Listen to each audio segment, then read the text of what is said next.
सो पिछले जो लेक्चर्स हैं उनमें हमने आयनाइजिंग इफेक्ट्स के दो पार्ट करे थे, जिसमें कि interaction of light charge particles जैसे इलेक्ट्रॉन पॉजिट्रॉन्स उनके बारे में किया था। और उसके बाद नेक्स्ट जो पार्ट था उसमें हमने रेंज फाइंड आउट की थी कि कितना डिस्टेंस ट्रेवल करता है किसी भी एब्जॉर्बिंग मीडियम में।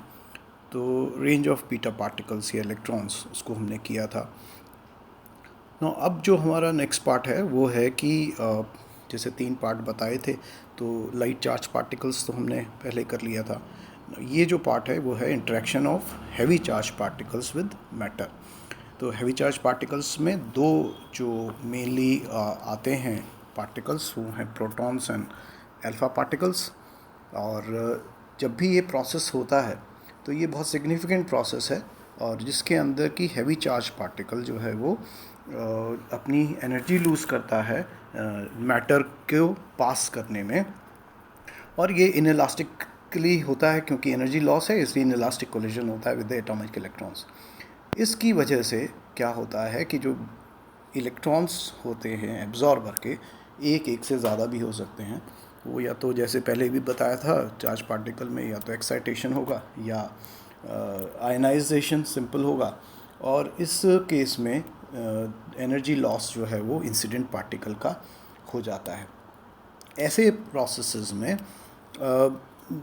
जो काइनेटिक एनर्जी है वो पूरी की पूरी जो है वो एब्जॉर्बर को दे दी जाती है थ्रू एन इलेक्ट्रोमैग्नेटिक इंट्रैक्शन।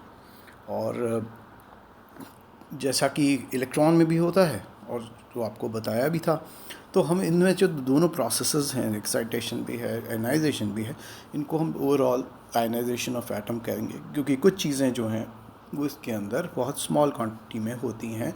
जैसे कि हमने एक चीज़ पढ़ी थी कि क्या इलास्टिक स्कैटरिंग हो सकती है। सो इन प्रोसेसेस जो हैं उनमें इलास्टिक और दूसरी तरह के इनइलास्टिक कोलिजन्स भी हो सकते हैं न्यूक्लियस के साथ एब्जॉर्बर एटम के, और न्यूक्लियर रिएक्शंस भी हो सकते हैं, और रेडिएशन लॉस भी हो सकता है। लेकिन इस तरह के जो प्रोसेस हैं वो बहुत ही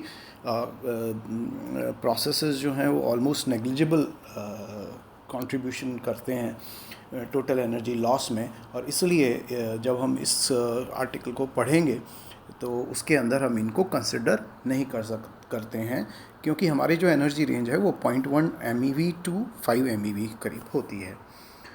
इसको समझने के लिए करें क्या कि मान लीजिए कि एक फास्ट हेवी चार्ज पार्टिकल आ रहा है, उसका चार्ज +ZE है, और वो एक ट्रेजेक्ट्री फॉलो करता है, स्ट्रेट लाइन ट्रेजेक्ट्री।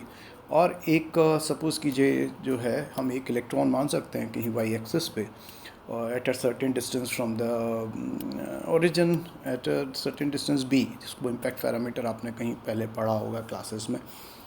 और उसकी वेलोसिटी होगी कुछ v, और जब वो जाएगा तो ऐसे में उसकी जो एनर्जी इम्पार्ट करेगा that has been found to be of the dependent on कि जो उसका चार्ज है जैसे ZE उसके ऊपर डिपेंड करता है और उसकी वेलोसिटी पे डिपेंड करता है।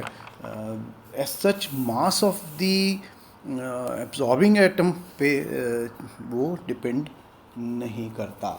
और ऐसे में जब हम इस को कैलकुलेट करें कि कितना एनर्जी लॉस होगा, तो इसके लिए एक वर्ड यूज़ किया जाता है जिसको हम बोलते हैं स्टॉपिंग पावर। स्टॉपिंग पावर क्या है? It is basically energy loss है जो कि प्रोटॉन और अल्फा पार्टिकल्स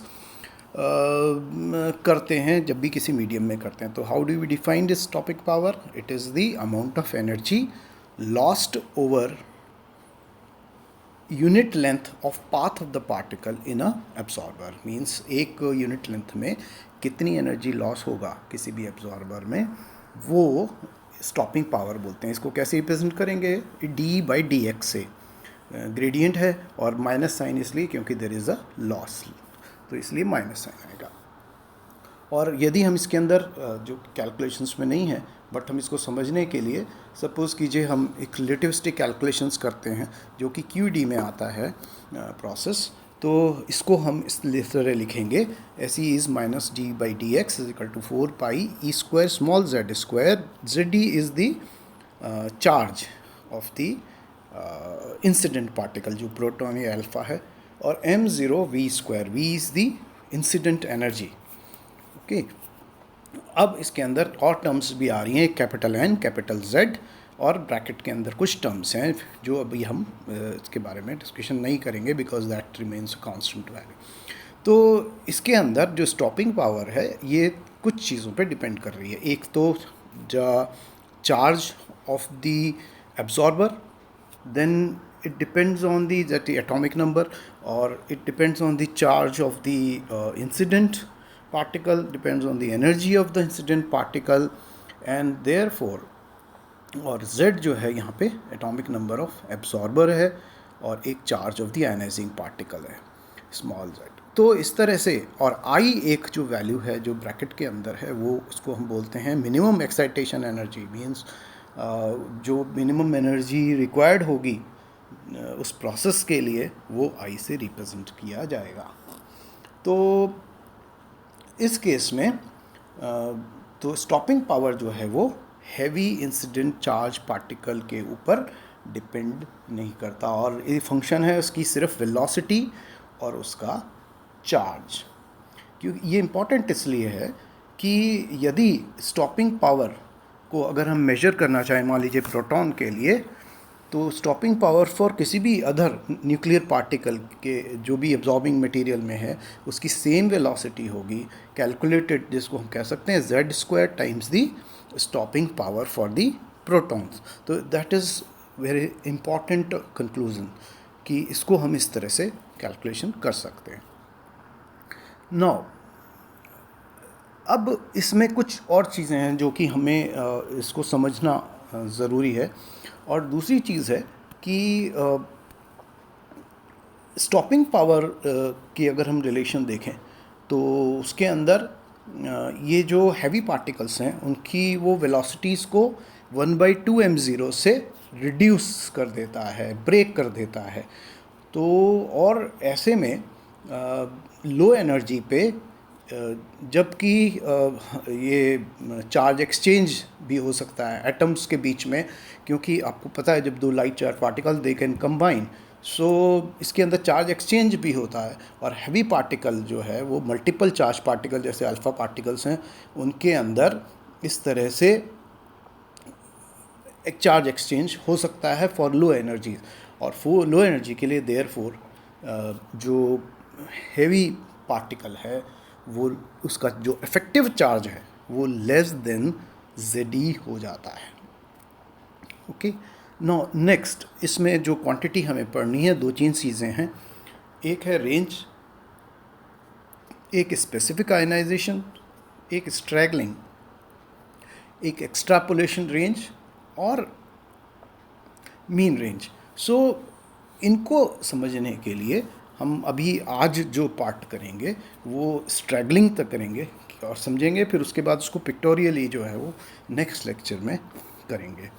नाउ कैसे करें, मान लीजिए एक mono energetic beam of heavy charge particles आते हैं और ऐसे में वो जब मैटर से पास करेंगे तो वो अपनी एनर्जी लगातार लूज़ करेंगे, और ऐसे में नंबर ऑफ पार्टिकल्स जो हैं उनकी संख्या चेंज नहीं होगी, it will not change, there will be no change in the number of particles in the beam. और ये जो पार्टिकल्स हैं वो इवेंचुअली लूज़ करेंगे अपनी सारी एनर्जी और एक रुक जाएंगे। तो ये जो डिस्टेंस ट्रैवल होता है इस पार्टिकल के द्वारा जब वो कि पूरी तरह स्टॉप हो जाता है एब्जॉर्बर, इसको हम बोलते हैं रेंज। तो range is the distance travelled by particle until they are stopped in the absorber. Second जो चीज़ इसमें आती है वो होती है, क्योंकि एनर्जी लॉस जो है वो कोलिजन्स के द्वारा हो रहा है, और ऐसे में with the atoms of the absorber of course, और तो वो क्या होगा कि एनर्जी जो है वो यूनिफॉर्मली ट्रांसफ़र नहीं होती है, और इसलिए इसके अंदर स्टैटिस्टिकल फ्लक्चुएशंस हो सकते हैं। और स्टैटिस्टिकल फ्लक्चुएशंस होते हैं तो ऐसे में जो क्वांटिटी है वो रेंज जो है वो वेल डिफाइंड रेंज नहीं होती। तो इसको हम क्या कहेंगे, इसको हम बोलते हैं जब जिस तरह की क्योंकि जब मीडियम में जाएगा कोलिजन से तो आयन पेयर्स डेवलप होंगे आयनाइजेशन के थ्रू, तो एक इलेक्ट्रॉन होगा और एक पॉजिटिव आयन पेयर प्रोड्यूस होगा, तो इसको हम बोलते हैं specific ionization. So specific ionization is the number of ion pairs produced per unit path length in the absorbing material. और तीसरी जो टर्म है दैट इज़ कॉल्ड स्ट्रैगलिंग. जैसा अभी बताया कि यहाँ पे अगर स्टैटिस्टिकल फ्लक्चुएशंस होते हैं, क्योंकि जो एनर्जी है वो एक साथ ही ट्रांसफ़र नहीं होती है, so it varies with distance and therefore हर जो पार्टिकल है इनकमिंग पार्टिकल उसके लिए जो रेंज है वो जब एनर्जी लूज़ होगी तो वो एकदम से एकदम कंटिन्यूसली चेंज नहीं होती है, डिस्क्रीट अमाउंट से होती है. और जब डिस्क्रीट अमाउंट से होती है, डिस्क्रीट अमाउंट से, तो स्टैटिस्टिकल फ्लक्चुएशंस होंगे. और इसीलिए सभी पार्टिकल्स की एक एनर्जी नहीं होगी, और जब एक सी एनर्जी नहीं होगी उस मीडियम में लूज़ करने की, तो उनकी सेम रेंज नहीं होगी. क्योंकि हमें पता है range and energy they are interrelated, ये हमने शुरू के लेक्चर्स में भी देखा था. और ऐसे में there is a fluctuation in the range, और this phenomena is called straggling. So what is straggling? It is the fluctuation in the energy loss of the incident particle when it collides with the atoms of the absorber, and this is called straggling. और इसकी वजह से क्या होता है कि जो हम सोचते हैं कि फिनोमिना ज़्यादातर नॉर्मल या गॉसियन डिस्ट्रीब्यूशन होते हैं, तो इसलिए ऐसे में हमें जो पीक है वो ब्रॉड हो जाती हैं, वाइडनिंग हो जाती है पीक्स की.